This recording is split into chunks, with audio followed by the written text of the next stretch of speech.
আসসালামু আলাইকুম। যমুনা আইডেস্কের আন্তর্জাতিক সংবাদে আপনাদের সাথে আছি আমি আনম রেফায়েত আফিফ। প্রথমেই শিরোনাম। লেবাননে 2000 প্রাণহানি ও 12 লাখ মানুষের বাস্তুচ্যুতির পর কার্যকর হল 10 দিনের যুদ্ধবিরতি। ইরান যুক্তরাষ্ট্র চুক্তির পথে। 21 এপ্রিলের মধ্যে চূড়ান্ত সিদ্ধান্তের আভাস দিলেন ডোনাল্ড ট্রাম্প। ভারতের লোকসভা আসন 543 থেকে বাড়িয়ে 850 করার তোড়জোড়। দক্ষিণের রাজ্যগুলোতে 4% প্রতিনিধিত্ব কমার শঙ্কা। এবারে জেনে নেব বিস্তারিত সংবাদ। দীর্ঘ 1.5 মাসের ইসরায়েলি আগ্রাসনে লণ্ডভণ্ড লেবাননে অবশেষে কার্যকর হয়েছে 10 দিনের সাময়িক যুদ্ধবিরতি। যমুনা আইডেস্কের তথ্য মতে এই 1.5 মাসের নারকীয়তায় লেবাননে প্রাণ হারিয়েছেন 2000 বেশি মানুষ, আর বাস্তুচ্যুত হয়েছেন অন্তত 12 লাখ লেবানিজ। যদিও 10 দিনের এই চুক্তিতে বৈরুতে উল্লাস চলছে, তবে দক্ষিণ লেবাননের নাবাদিয়া প্রদেশে একটি অ্যাম্বুলেন্স টিমে আর্টিলারি শেল নিক্ষেপ করে ইতিমধ্যে চুক্তি ভঙ্গের অভিযোগ উঠেছে আইডিএফের বিরুদ্ধে। ইসরায়েলি প্রধানমন্ত্রী বেনিয়ামিন নেতানিয়াহু সাফ জানিয়েছেন, সিরিয়া সীমান্ত থেকে সমুদ্র উপকূল পর্যন্ত বিস্তৃত মাউন্ট ডো এবং মাউন্ট হারমোন এলাকায় তাদের সেনা অবস্থান আপাতত বজায় থাকবে। অন্যদিকে মধ্যপ্রাচ্যের রাজনীতিতে বড় পরিবর্তনের ইঙ্গিত দিয়েছেন মার্কিন প্রেসিডেন্ট ডোনাল্ড ট্রাম্প। তিনি দাবি করছেন, ইরান পারমাণবিক অস্ত্র অর্জন না করার মার্কিন শর্তে পুরোপুরি রাজি হয়েছে। আগামী 21 এপ্রিলের মধ্যে তেহরানের সাথে ওয়াশিংটনের একটি ঐতিহাসিক চুক্তি সই হতে পারে।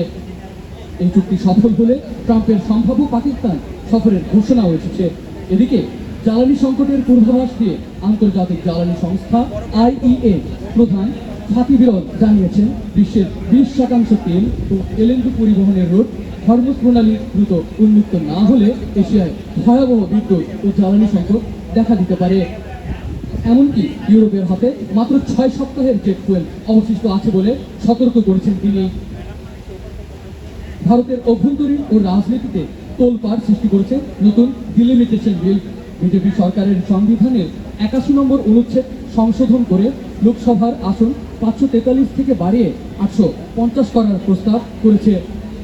এই বিল পাশ হলে উত্তর ভারতের হিন্দি বলয়ের রাজ্যগুলোর আসন 200 থেকে বেড়ে 361 হবে।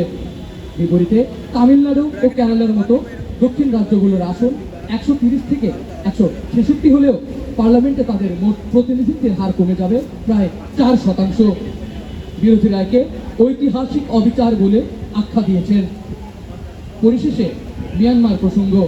দেশটির কারাবন্দী নেত্রী অং সান সুচির সাজা 1/6 কমানোর ঘোষণা দিয়েছে জনতা সরকার। 27 বছরের কারাদণ্ডপ্রাপ্ত 80 বছর বয়সী এই নেত্রীর সাজা কমানোর পাশাপাশি মুক্তি দেওয়া হয়েছে সাবেক প্রেসিডেন্ট উইন মিন্টকেও।